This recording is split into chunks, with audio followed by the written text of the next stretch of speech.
झूठो क्या फैलता नी रउआ न ले कुछ बानी जी धरी न जबरी कलाई साफ साफ बतियाई माल पता न दिया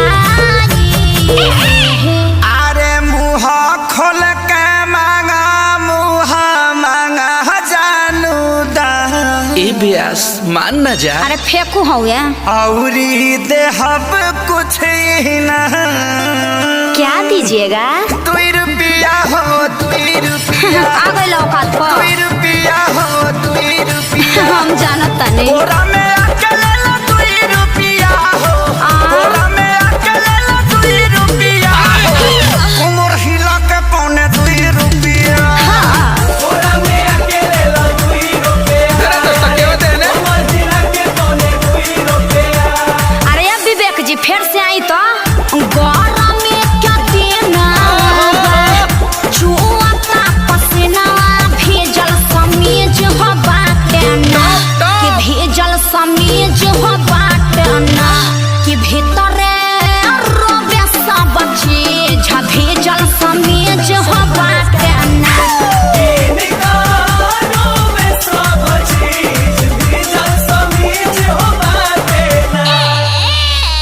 सुनले बानी तोहरता बहुते हो खता कमाई हो 1000-2000 जे दे देव तोहरो न कुछ घट जाई हो जवानी अठन्नी पकैले बाडू कांडी बोला काहे अतना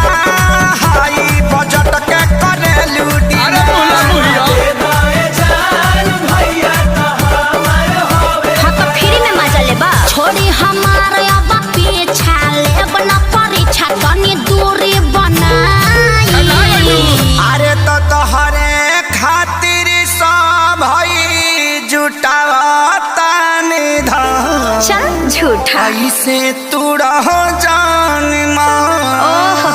अरे होई पगली के पाछा पगली झर पर का ब्यास हाँ तो तहार कहे भभाता 2 रुपया हो 2 रुपया का खा 2 रुपया हो 2 रुपया बहुत जा। कोरा में अकेले ला 2 रुपया हो कोरा में अकेले ला 2 रुपया अरे लागल है कमर हिला के पौने 2 रुपया ना होई कोरा में अकेले ला 2 रुपया अरे कमर हिला के पौने 2 रुपया तू लोग कीप साइलेंट रहबा लोग की ना काहे खातिर अपना कमाइला एगो झुमका बना पेन्हाइला जीवन बीमा तोहरो कराई मैं करा दस सब बेनाई हाँ तो एगो हाई हिल के सैंडल किनवा दलो सुननी हरोडा नली गली क्या ठीका तोहरो तक तने चले हो ठीक सुन लिया त कंजूस क्या पहले तू बाड़ा रुपया करोड़ों बा भले हो अजय अचल संपत्ति हकर बुतुराज सुन करे जय कबेर हमरो बना दो मिजान सुन सुगीना त जीवन भर बैठी के छिलबुपिया अच्छा अखिलेश खेसारी है नहीं आई आकाश श्याम क्या बोलाई रात भगाना ओकरी के गवाह शहर से गवाई लेकर शहर तक बाजेला अरे धन धन्य कैलू दिल से बाटे धन्यवाद वेलकम जादव जी रह जीवन भरावा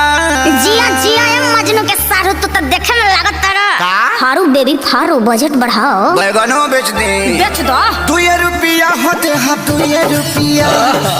2 रुपया होते हैं 2 रुपया